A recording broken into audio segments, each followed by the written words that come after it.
Morning. Good morning. My name is Donna Marie Collins. I'm the hearing examiner that will be presiding over this morning's zoning hearing. Just before I get into my presentation, do we have members of the public here? No. Okay, so I'm going to abbreviate my presentation because I have experienced people in this process. I will administer the oath and I will permit you to begin with applicant's presentation. Please raise your right hand. Do you swear or affirm the testimony and evidence you give will be the truth? I do. Okay. Well, that just saved us 15 minutes.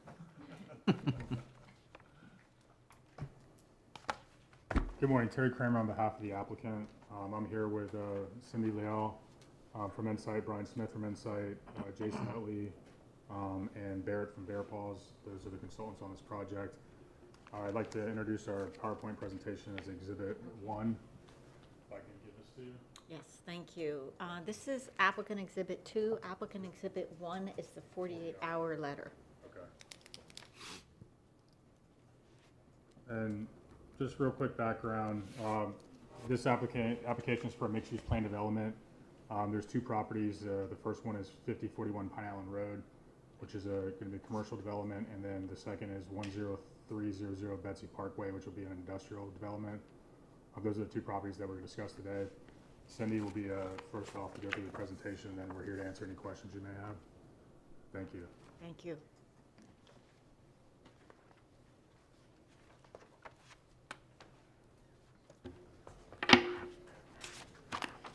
Good morning. My name is Cindy Leal Brizuela. I have been previously qualified as an expert witness in land use, planning, and zoning within Lee County, and request to be qualified once again in reference to this case.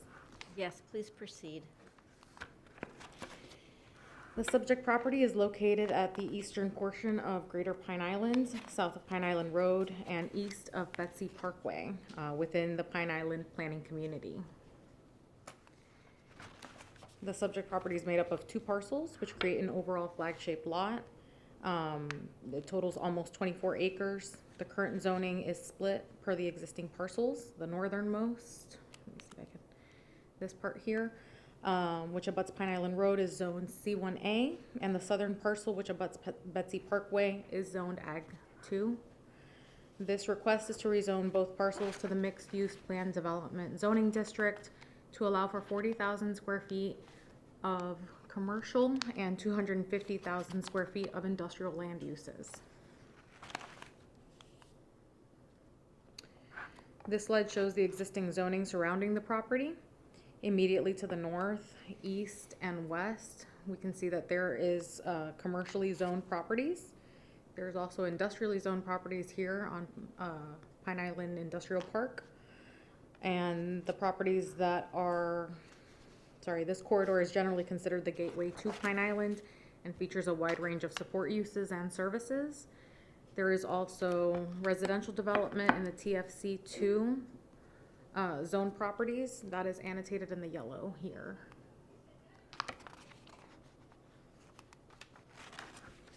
This is our proposed master concept plan.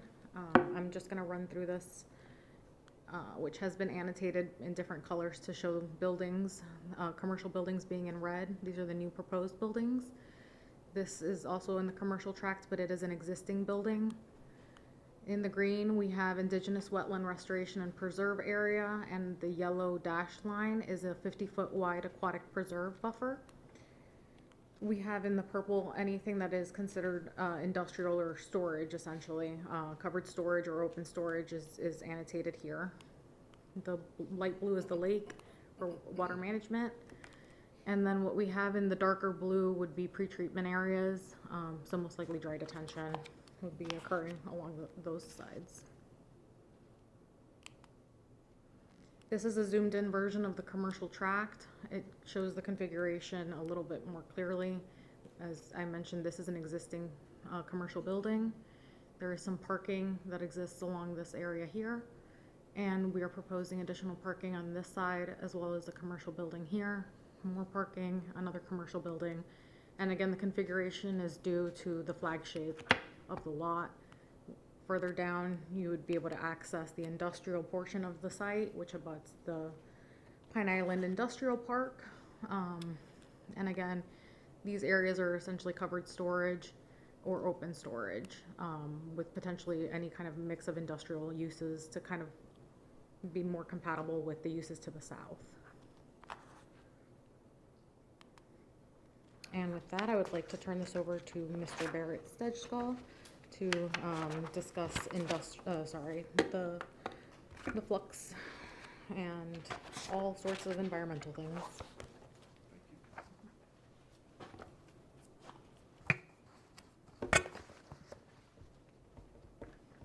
Good morning, Barrett Stedgall, Bear Positive Environmental. I've previously been testified as an expert witness in wetland and wildlife ecology. Yes, please proceed. Thank you. Here's an overview of the project with regards to the vegetation flux map. The majority of the site is highly disturbed with a lot of exotics. There were no species identified on site while doing the species surveys, and that's about really all I've got. You can see in the northeast that the wetlands along the eastern side, which is where they proposed the majority of the preserve and the indigenous preserve areas and upland preserves. And then there's also one isolated wetland down on the southeastern side that's going to be impacted. That's less than half an acre. The rest of the site has long history of disturbance, trails, access, homeless camps, and whatnot throughout, and dominated mostly by exotics such as Melaleuca and Australian pine. That's about all I've got. Any questions? No question. So the areas that will be preserved, Is along this whole central eastern corridor right here. and that'll be restored? Yes, ma'am. There'll be exotic removal and everything like that put in the area, and if it needs to be replanted, there'll be a replanting plan put in as well. That'll be established through permitting with the county and then the water management district. Okay, thank you very much. Yes, ma'am.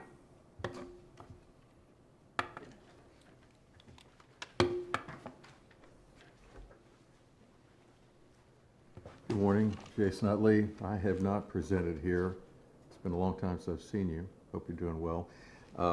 What do I need to do to be qualified? Normally, what we do to qualify someone is we have you go over your educational background and then a brief summary of your work experience and highlighting anything you may have done in Lee County, although it's not essential if you haven't, But Okay. we start with education and then go to work experience and working with the Lee Plan and Land Development Code. Okay, I'll just try to be as brief as possible because I've worked at a lot of places. I studied at the University of Tennessee in Knoxville. I worked for, I'm a member of the American Institute of Certified Planners.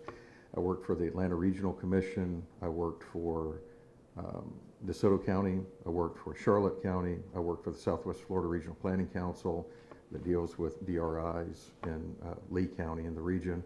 I worked for Manatee County. I worked for Sarasota County, and then I've done consulting work throughout the state. Okay, now you're with Insight? No, I'm by myself, independently, And your planning, analytics. And the nature of your practice now is? I do a number of things. My primary focus is transportation planning. I do impact fee challenges, represent people on land use cases, rezone, special exceptions, but primarily traffic analysis. Okay, you may proceed. Okay, thank you. So for the trip generation for this particular rezoning, we worked with Lee County staff, a number of different iterations. They decided, we had two different land uses that they wanted us to take a look at. One was the shopping plaza component, land use code 821, and then they wanted us to take a look at the industrial park 130, which is, it's the most intense industrial land use trip generation. It far exceeds what is being proposed by this development. But we took a look at the maximum of maximums of this. And this slide shows you what the daily trip generation is. We took a look at the AM peak hour and the PM peak hour. An additional traffic analysis will be conducted at the time of the development order. Taking a look, using the trip generation from those two particular land uses, we looked at the capacity of the adjacent facilities within the study area. particularly Pine Island Road and Stringfellow. And you can see from this table here that even at the future total traffic conditions, which would be existing traffic plus your background growth at 2% per year, plus the anticipated traffic from this proposed development, you're not going to have any level of service exceedance on any of the analyzed segments. So you see there the B2C ratios are far below 1.0, which would indicate a deficiency. As far as access is concerned, and you saw this previously on another slide, we're seeking to retain the existing 2 accesses on Pine Island Road. Those would be restricted as a result of this petition. Your western access would be ingress only. The eastern access would be egress only. Contemplating for the future parcel interconnects that you can see there to the west, and then the parcel interconnect to the east. So we'd like to keep the existing accesses to Pine Island Road. As you can see there from LDC on the slide, LDC section 10-2913, any kind of commercial or industrial development that it would exceed 10 acres is required to have more than one means of access, ingress and egress. And so we would have the 2 accesses on Pine Island Road and then the one on Betsy Parkway. This slide also shows the spacing, 127 feet spacing between the western access and the access immediately adjacent to the west, 163 linear feet between the western and the eastern access for this proposed parcel, and 194 feet from the eastern access of this parcel to the the adjacent access to the east off parcel. So we would, as I mentioned, we would retain those existing accesses or those cuts on Pine Island, but those would be restricted, as I've mentioned previously. In the event that there's future development on the neighboring properties, Mr. Podzerwinski advised us in the review that Land Development Code 10-285 could come into play. I think that's just a heads up. Because this is a principal arterial, Pine Island Road's a principal arterial, the Lee County Land Development Code seeks to maintain, corridor preservation and make sure that the corridor operates in a safe and efficient manner. In the event that there was future development, one of those accesses could potentially be closed in the future. We are making plans for that with the parcel interconnect. And we're asking, this is the specific language from Land Development Code section 10-285G. And then we're asking to add condition 9C, which would state, in the event direct access to Pine Island Road is removed by LDOT pursuant to Land Development Code 10-285G, Lee County, owner of the properties to the east would grant a cross-access easement. Should the property be sold, Lee County must grant the cross-access easement prior to closing.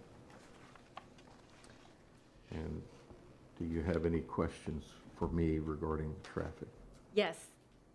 A point of clarification, the list of permitted uses in the industrial portion of the project is quite expansive, and I just want to ask you to verify the record. When you analyzed the traffic, you assumed the heaviest traffic generators. They're saying that it's going to be outdoor storage, which we know is a low traffic generator, Exactly. but there is the potential for a much more intense project, and I want to confirm that when you analyze the traffic, that's what you based it on. Yes, we worked very closely with staff. We went through multiple sufficiency reviews, and we followed staff's direction on that. So yes, we did analyze the most intense use for the parcel. And then the conclusion from that analysis was that there were no negative impacts, roads would continue to operate within adopted levels of service. Yes, as shown here, and this is just taken from the traffic analysis. For those segments that were analyzed, we're on the right-hand column there, exceedance of LOS, no exceedance of LOS for any of the analyzed segments. Thank you. One more, sorry, and at the time of the development order, Lee County will get an opportunity to review this again. All right, and I noticed that the assumed build-out is 2026, which is a very short time to accomplish all this development, so. When we made first submittal, I'll have to check with Cindy on this, it was 2024. So that's why I've been going through the process for a couple of years. It might have been 2020. It was 2025. 2025. 2025, okay, sorry. So we'll need to adjust that for maybe the time of development order. We'll have a revised traffic impact study that would reflect the build out a little more closely. Thank you. Okay, thank you.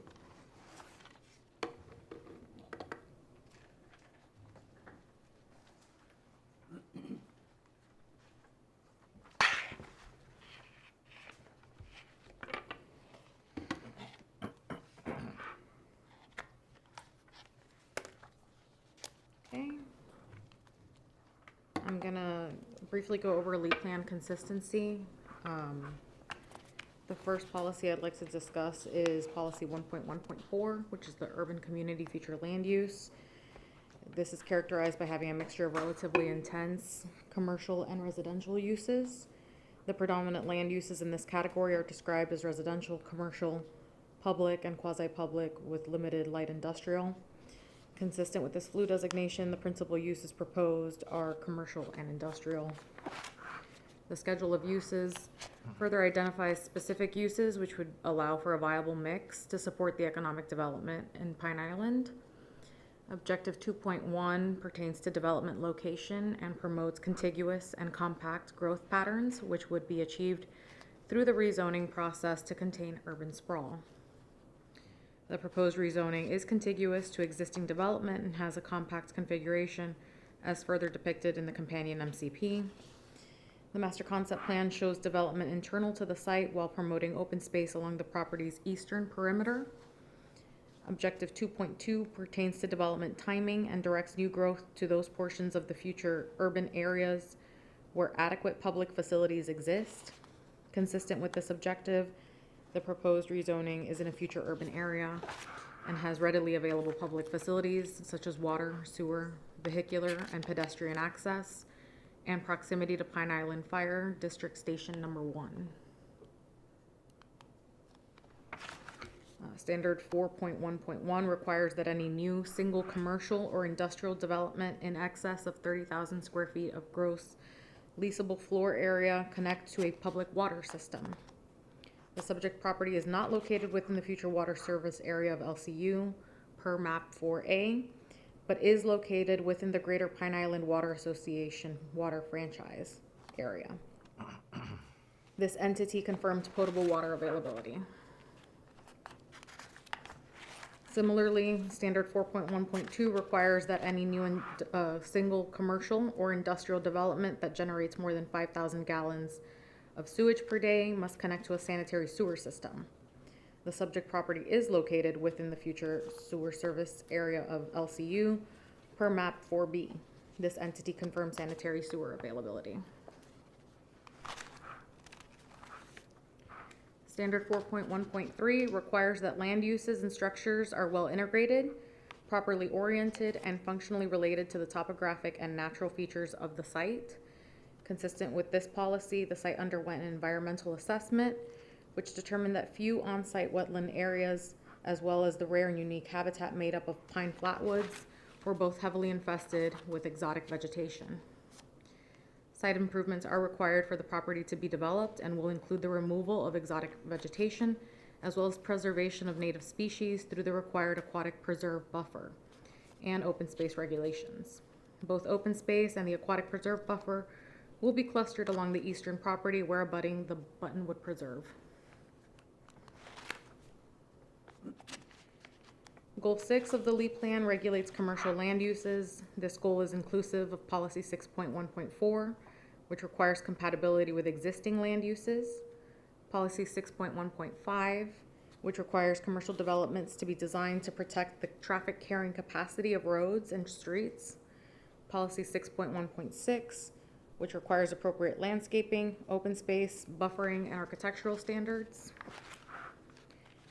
We are consistent with policy 6.1.4 and 6.1.7, given the mixed nature of adjacent parcels, which range from commercial to industrial land uses.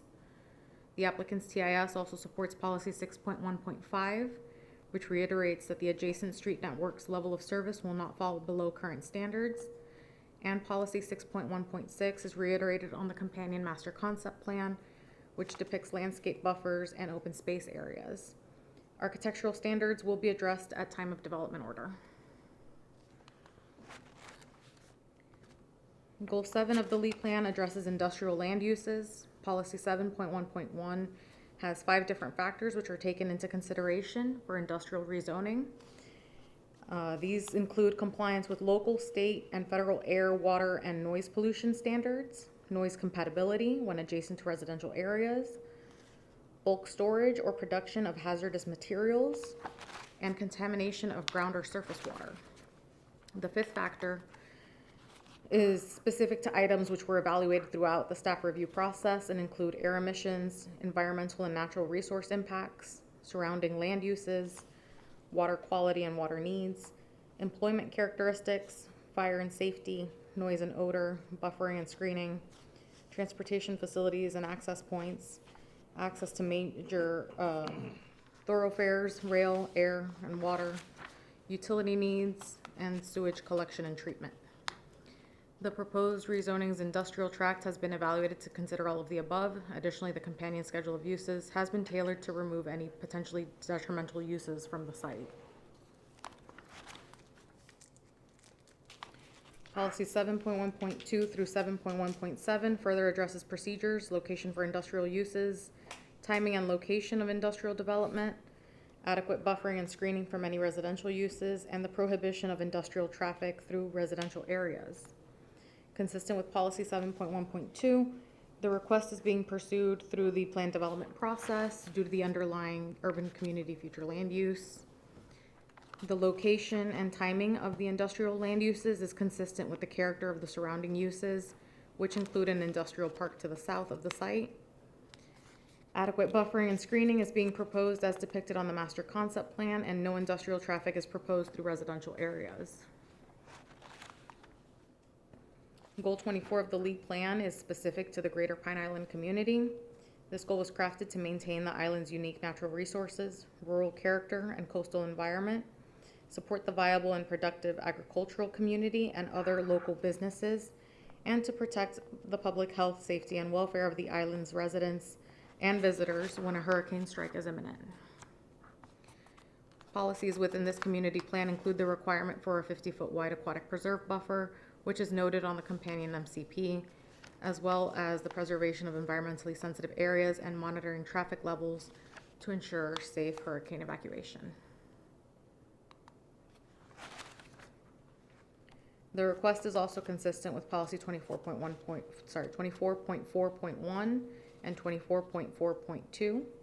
The subject property is presumably located outside of Pine Island Center, which is generally considered to be the intersection of Stringfellow Road and Pine Island Road, along with the properties abutting this intersection.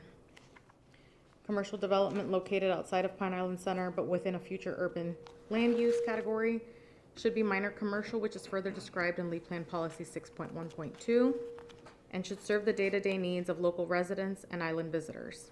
Commercial uses also have specific architectural standards, which are further described in Chapter 33 of the LDC. Per Policy 24.4.3, architectural standards cannot be granted a deviation unless the request meets the approval criteria for a variance. Architectural elevations will be provided for commercial development at the time of development order. LEAP Plan Objective 101.1 pertains to coastal planning areas, consistent with Policy 101.1.1. which is specific to development in the coastal high hazard area. The proposed is compatible with natural systems and provides the required water retention and purification while promoting environmental site enhancements through the removal of exotics. This allows native species to thrive, which in turn produces better wildlife habitat. Policy 101.3.2 restricts development in the CHHA to uplands. The site will need to undergo additional permitting through the South Florida Water Management District at time of development order to address any potential impacts to the existing low-quality wetlands. Consistent with Policy 123.2.10, a 50-foot wide aquatic preserve buffer will be provided along the eastern perimeter of the site.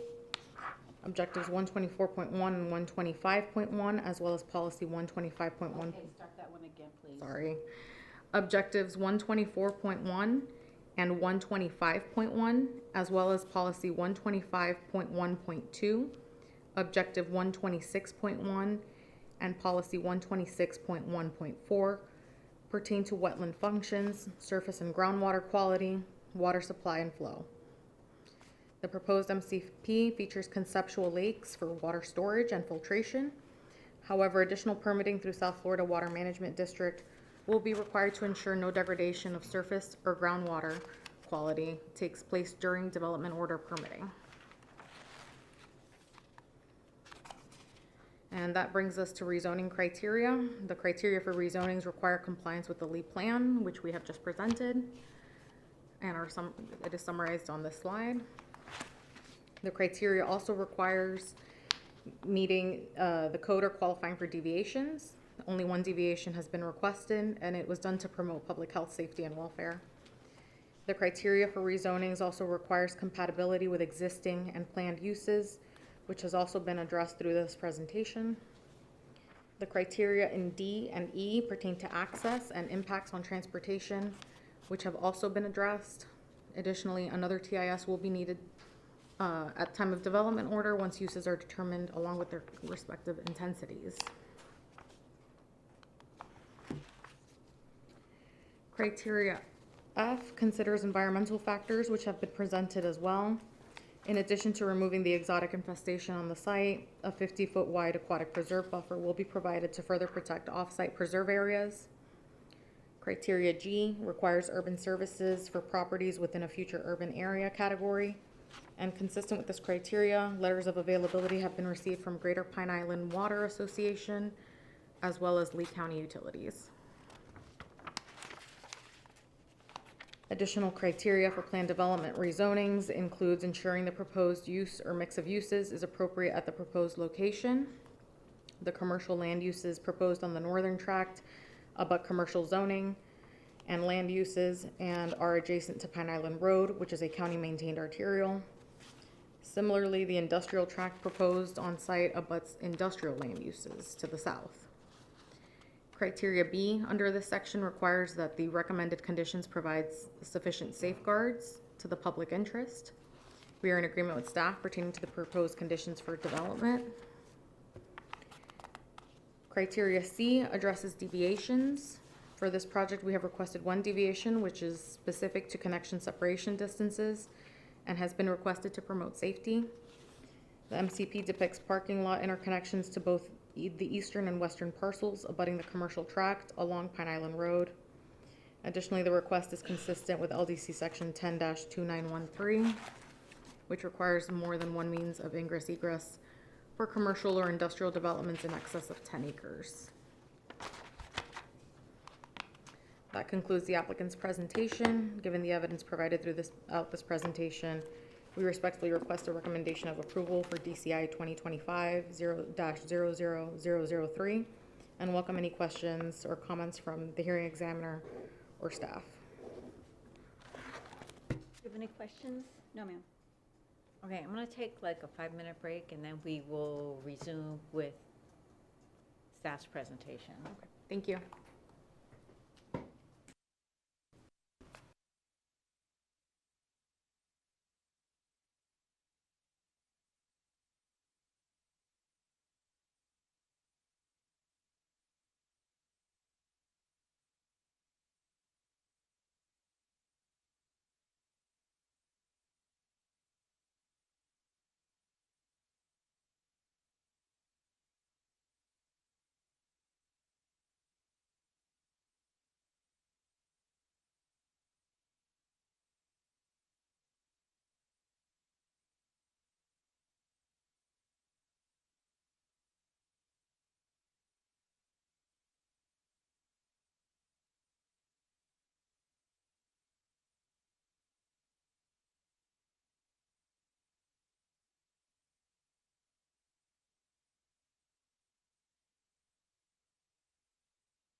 like just before Christmas. We are back on the record with staff's presentation. Good morning. For the record, my name is Beth Workman. I'm the principal planner in the zoning section for Lee County. I was the lead planner on Betsy Parkway, MPD, DCI 2025-00003. Before we get started, I do have copies of the PowerPoint, staff's PowerPoint.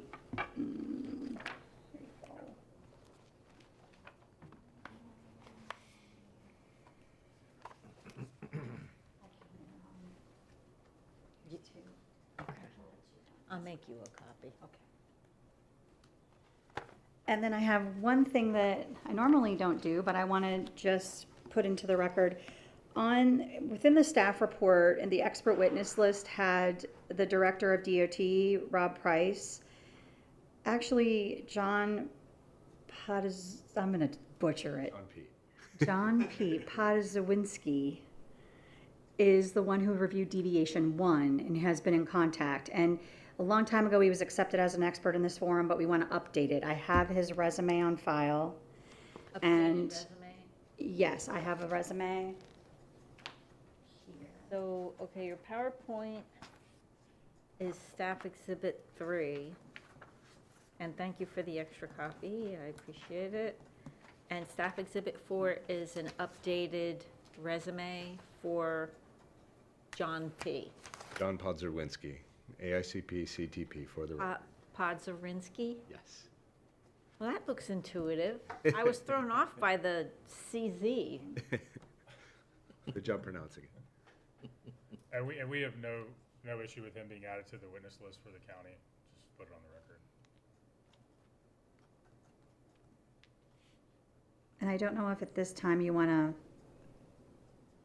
ask questions of him. Staff is utilizing. He has testified in this forum before, though, hasn't he? Correct. Yes, I testified roughly 2016, 2017 timeframe for a private firm when you recognized me as an expert. Okay. Well, if you are going to speak on the record, we'll have you just give us a brief overview of your educational background and your work experience. Happy to. Thank you. Beth, I'm ready for Okay. So as we were saying, Betsy Parkway, MPD, the request and recommendation is to rezone approximately 23.96 acres. It has split zoning, as Cindy mentioned. It's agricultural and C1A. And the C1A is in the northern piece, and the agricultural is in the southern piece. The applicant is requesting to go to mixed-use plan development with industrial and commercial. The 40,000 square feet of commercial uses and 250,000 square feet of industrial is what's being requested in those two areas. Staff is recommending approval with conditions. A little bit of history on this. With this existing building, this was originally permitted in 1995 as a bank. And then in 2016, the owner sold it to a medical office, and they enclosed the drive-through through this LDO, and it still is an existing medical office that is currently on the master concept plan and will remain as part of this development, part of that commercial square feet. There was a need for a community plan meeting. It is in the Greater Pine Island Community Plan area. That was held on August 5th, 2025. Future land use category is urban community. And in the urban community, Lee Plan Policy 1.1.4, the goal of that is to have intense commercial and lower density in that region. And it encourages mix of uses. And so following the mix of uses in Objective 11.1, Policy 11.1.1 speaks to the interconnections between those mix of uses. And the applicant has done that, and I'll get into that a little bit more later on with the master concept plan. This property is also in the coastal high hazard area. This is important because Lee Plan Policy 101.1.1 and 101.1.2 limits development to uplands only. And as we're going to see on the flux map coming up, there are wetlands on the site. As Bear Paws indicated, that they are highly infested with exotics. There is going to be some restoration, but there are some impacts to wetlands on this property. So the development being in coastal high hazard, the design of the development must demonstrate compatibility with these natural systems. And the aquatic preserve 50-foot buffer does that. And I'm going to explain that a little bit more on the environmental slides. One of the also the important things on coastal high hazard is if you're going to develop and you're going to impact wetlands because it's limited to uplands, when you impact those wetlands, you must demonstrate mitigation for those impacts during the development order process. So how are you mitigating? Are you mitigating on-site? Are you doing off-site purchase of credits, or what are you doing? And that's all done at development order time to meet Lee Plan Policy 101.3.2. So this is the property, the surrounding land uses. As you can see, it is a backwards L shape.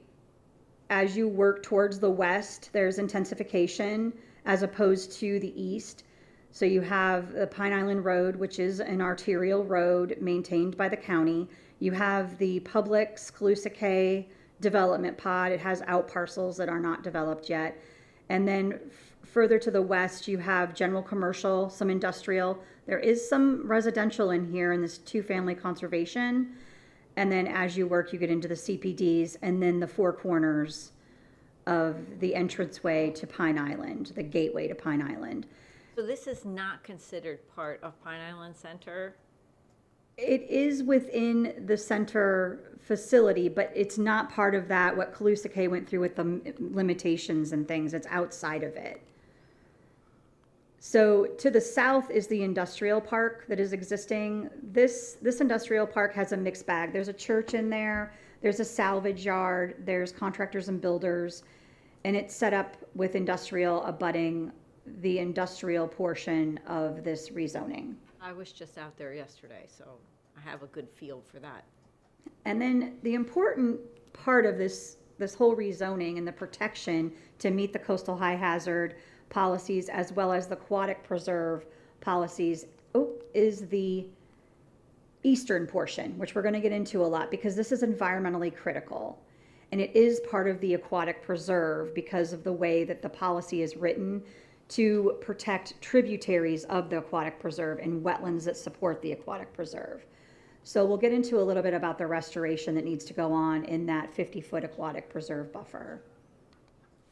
So site design, as I talked about, in the mixed use setting, it's important for interconnectivity within the mixed use. And the applicant has this dashed line that's on the MCP that runs like a spine road down to connect to the industrial pod. And then you have the commercial. And then there's also interconnectivity to the off-site commercial uses. There is one commercial use that sits right here. And then as you work down the eastern property line, that is where the environmentally critical aquatic preserve land is. And then as you can see here, this is where the TFC2 lies. The applicant has put a demarcation line on the master concept plan to note where that changes from the residential to the commercial. And then the industrial with Betsy Parkway, and then the industrial down to the south. It's important to note that Betsy Parkway that abuts the property is a non-county maintained local road. And as it hits this portion to the north, it becomes county maintained local. Yes, there's a distinct degradation in the quality of the road surface at that point. Right, which fits into kind of the traffic where at time of development order, it may be analyzed because of the uses proposed in here that this needs to be upgraded a little bit to support, like one of the things was private warehouse, which is going to be heavy truckloads, that kind of thing, utilizing that road. So that might come up during the development order process for the assessment on that with the new traffic impact statement. So through this design, the applicant is demonstrating compliance with the Lee Plan policies that support protecting surrounding land uses, protecting commercial, and the commercial site design through the buffering and the compatibility portion of where they're placing the industrial as opposed to the commercial, and then that 50-foot aquatic preserve buffer to protect the environmentally critical. Their proposed commercial uses, staff, when staff was writing the staff report, have scaled down some of the uses on the property as a protection measure to that aquatic preserve, along with the water quality conditions that are in the staff report, the recommended conditions. So it mostly happened on the industrial segment. Staff kind of looked at what was going on with some of the uses and what would produce pollutants, because the surface water management system that they're proposing, which I'll get into a little bit later, is utilizing an outfall to the wetland preserve, which then links to the environmentally critical property and the aquatic preserve. Property development regulations. The commercial portion is going to be required to provide 30% open space, of which 50% needs to be represented as indigenous. And the industrial portion needs to provide 20% open space, and half is represented as indigenous. On the property development regulations within the staff report, attachment C, the property development regulations state that the whole project needs 30% open space. That is a mistake. It should be split. So the large industrial is 20%, the large commercial is 30%. The condition that's written is accurate with how we estimated, did the split of the open space. Looking at the buffering, the applicant is meeting the land development code requirement in 10-416D for buffering. So this is the type D buffer. This is Pine Island Road. That is 15 feet wide. They are meeting that. And then on Betsy Parkway, the applicant has provided another type D buffer along Betsy Parkway. The dry detention can be placed within this buffer, but at time of development order, staff will be looking at the heights of the tree material and the shrubs to make sure that it's measured from the parking lot grade, to make sure that if it's planted at the bottom of the detention, it does meet. They might have to increase the 24 inches to something higher, but that's all done at time of development order. Looking at the north buffer, this gets kind of weird because as you know, this is a backward L shape. So Betsy Parkway is right here. This is the little cutout area with TFC2, the buffer demarcation line, and then the no buffer. So this is a type E buffer, which is 25 feet wide. It has 5 trees every 100 feet and 30 shrubs every 100 feet, and it's required an 8-foot wall.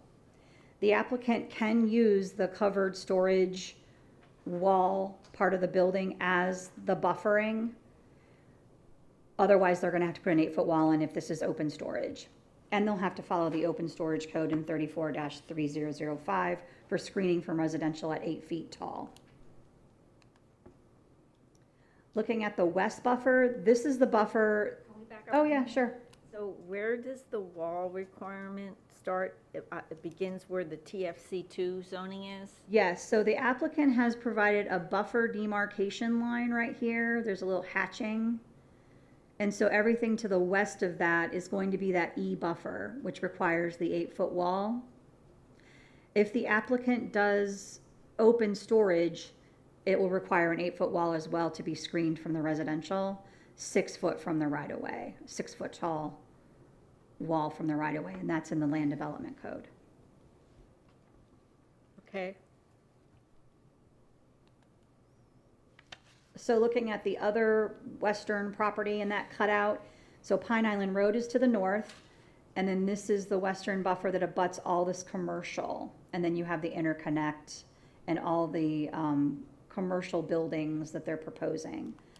So that is a type A buffer, 5 feet wide, 4 trees every 100 feet. So this is what I wanted to highlight on. So this is the aquatic preserve. It's a Lee plan policy, so no deviations can be requested.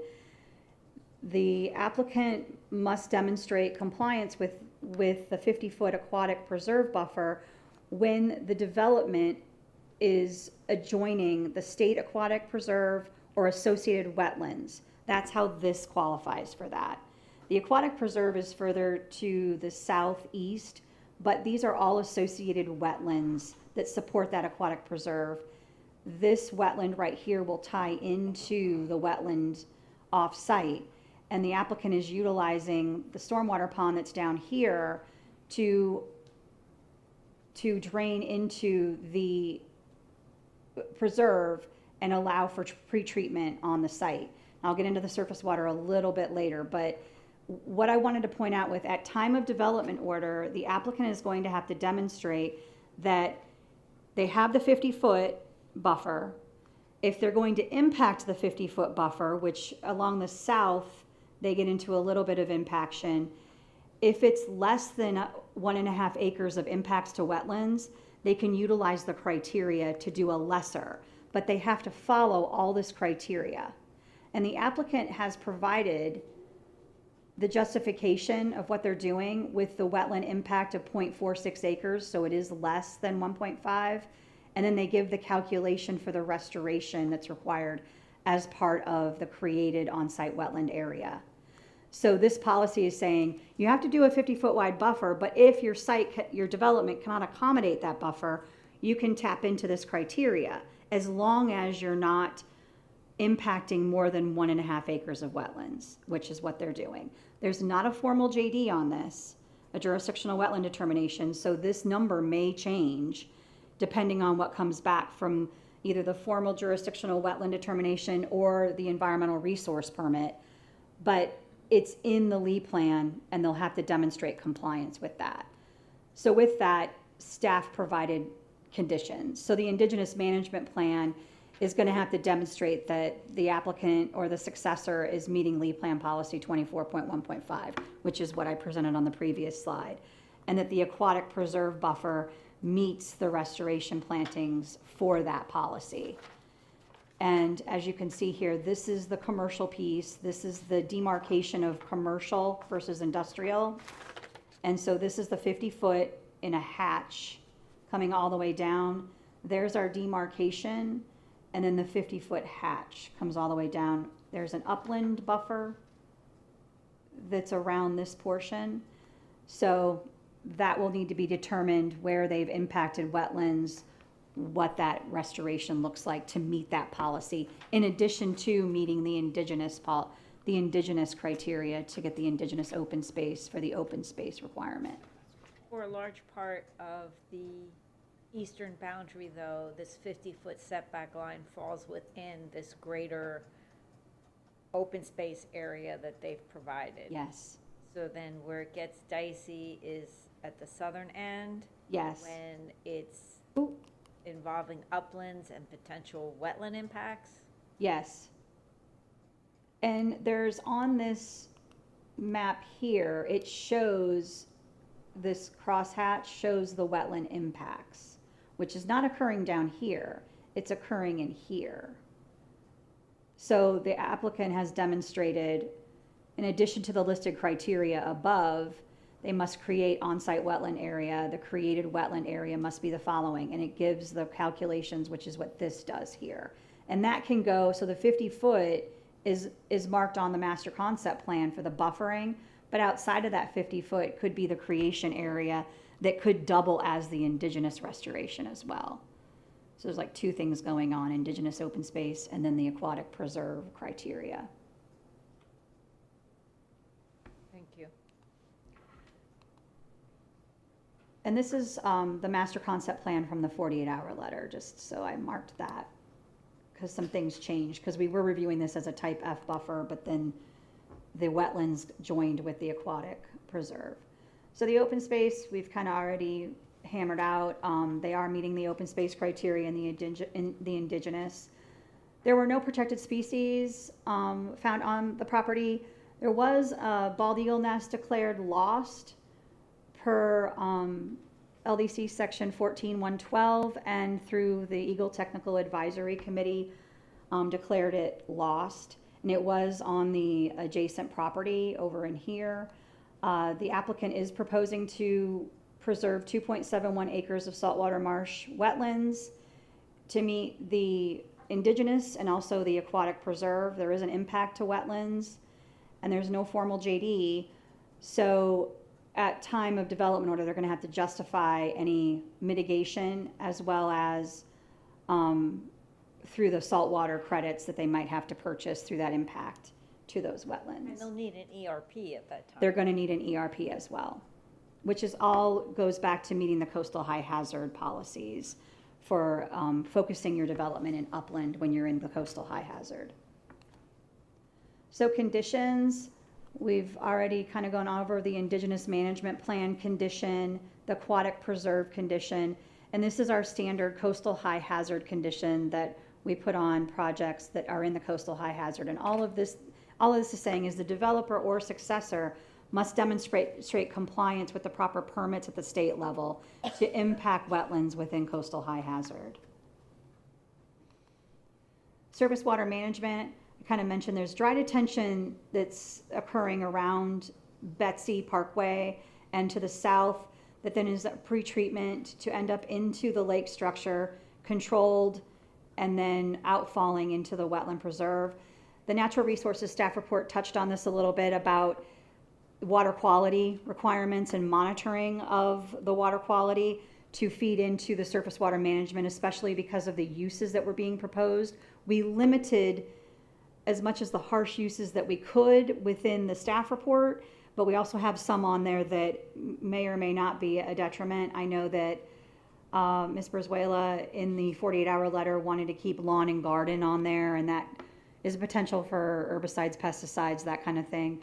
So there is the surface water quality condition that requires monitoring at the outfall structures, and the monitoring will go on for 5 years.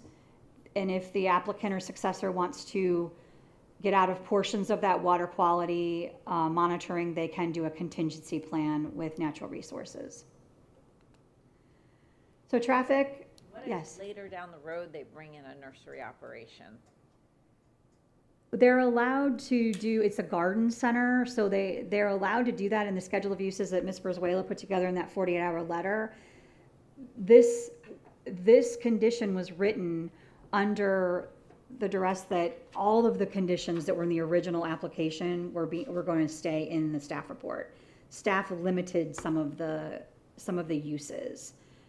And then through the 48-hour letter, there's some uses that were put back in that staff eliminated. So we're okay with it because we have this surface water quality condition, and like the open storage and the oil-based things that would leach out into the wetlands and that have been pulled back, and everything, if it's auto repair or anything with a service, that it's all internal. It has to be per the land development code. Was your testimony that staff is accepting of applicants' 48-hour list of permitted uses? Correct. There's only a couple things that they added back in, and one of them was the garden center that they added back in. But everything else kind of stayed the same throughout the 48-hour letter that staff did in their Thank you. Yep.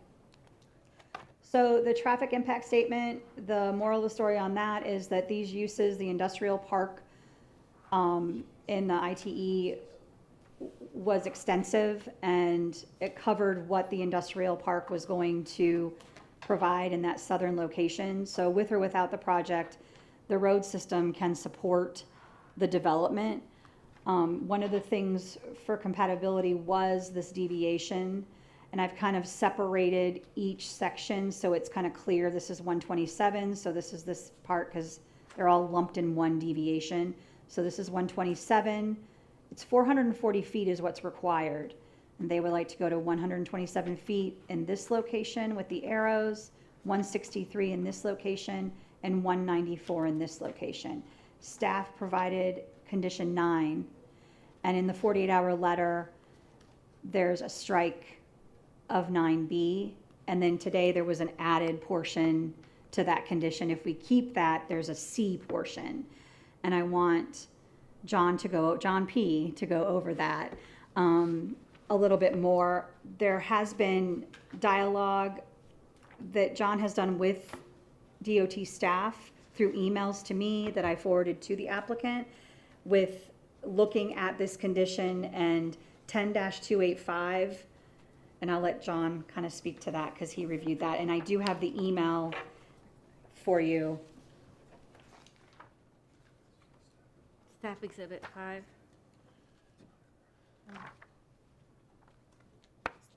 I know you already received this, but I got 3 copies for you. And John, if you want to come up. Sure. If it's okay, I'd like to bring my computer and my notes. Oh, yeah, you can do that.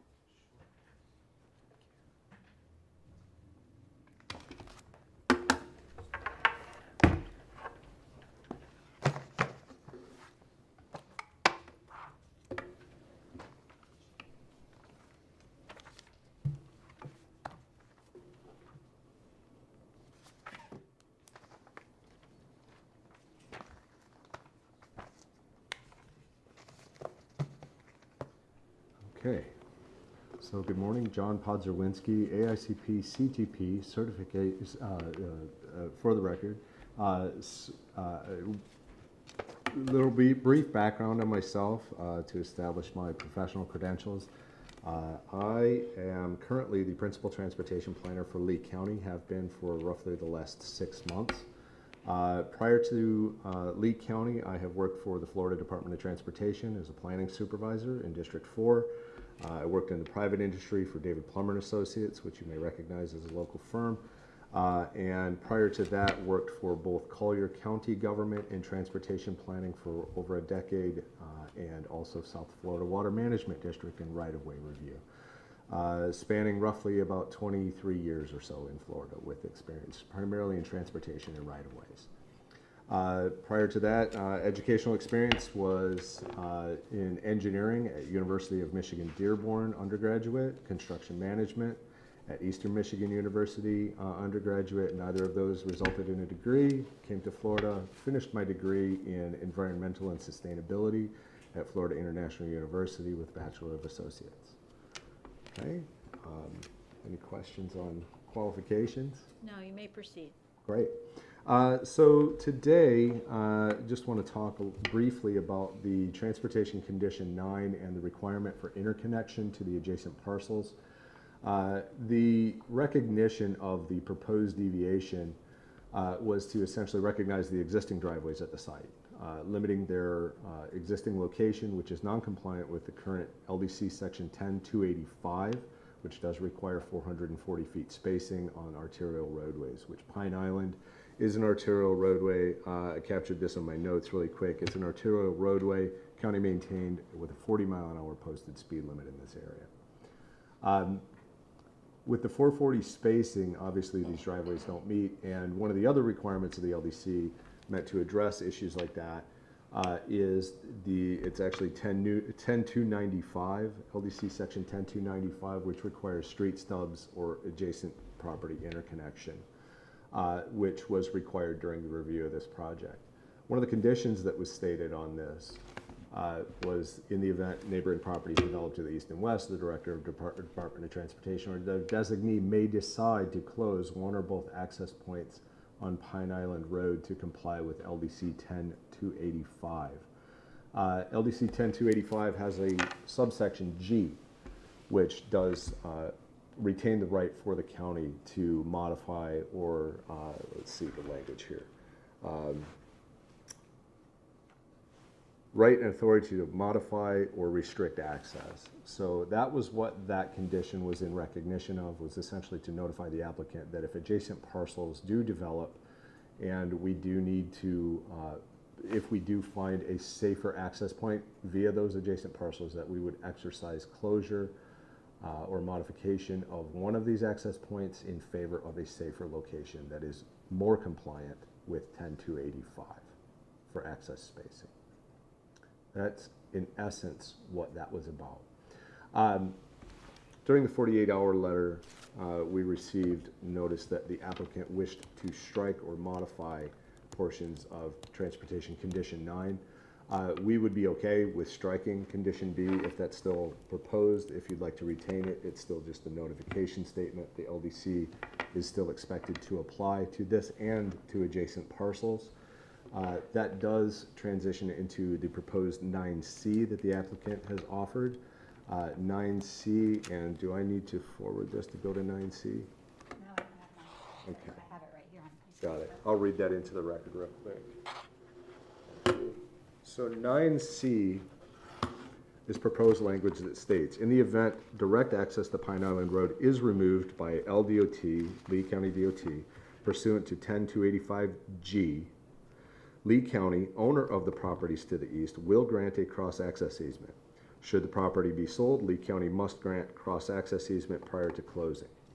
While I recognize that zoning on this parcel doesn't dictate zoning on the adjacent parcel or the conditions therein. That's like a legally non-supportable condition. Correct. Can't be, yeah. In spirit, I think we're in favor of that. The LDC section 10290, let me check my reference here, 10295 again, the same one that requires the street stubs to adjoining property, would apply to the Lee County-owned parcel to the east. So it would be enforced on that property as well. So while I can't commit that we can or will designate an easement at this time, Lee DOT may not be in control of that county-owned parcel. I will certainly affirm that 10295 will be applied at that time, if that parcel is ever developed. Okay. Did you have any other transportation questions along the way? I don't have any. Okay, Thank you. great. Thank you.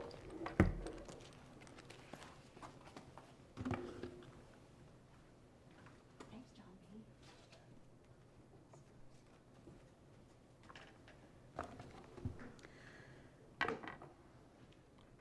Okay, last but not least is urban services. So the site has access to potable water and sanitary sewer through FGUA and Lee County Utilities. It does have Matlacha Pine Island Fire Station within a half mile, and then Lee County EMS, and I have those on the map here. So you have the EMS and you have the fire station down here. There's no Lee-Tran bus stops. There's a shared use path for walkways and bikeways in this vicinity along Pine Island Road, and then it is in the Greenways Master Plan. So staff found that the applicant is complying with Lee Plan standards 4.1.1 and 4.1.2. So with that, the findings and conclusions, staff finds that the application does meet the land development code pertaining to 34-145 and is recommending approval with conditions. Okay, thank you.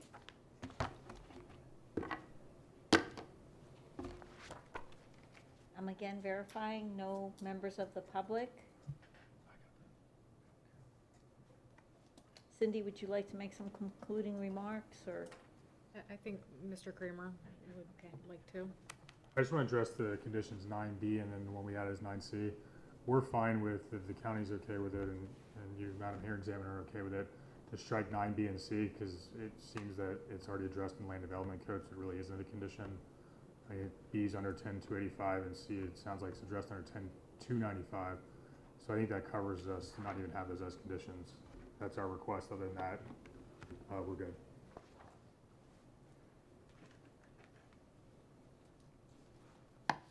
Okay, so condition 9 will read simply, the two access points along Pine Island Road must remain ingress only and egress only with appropriate signage. Correct. All right, and the other provisions of the land development code will operate as a matter of law, so we don't really need to call that out again in this resolution. Yes. Once it gets adopted. Yes. Okay, thank you. Any further remarks? No. Thank you very much. I want to thank everyone for a very well-prepared staff report and backup information. I felt well prepared for the hearing this morning. I've already conducted the site visit. I don't think I'm going to have to go back based on anything I heard today. I am finishing up a case right now, but as soon as I'm finished with that, I'll be turning to this case. So hopefully I can release something within the next 2 weeks. Thank you everyone for coming.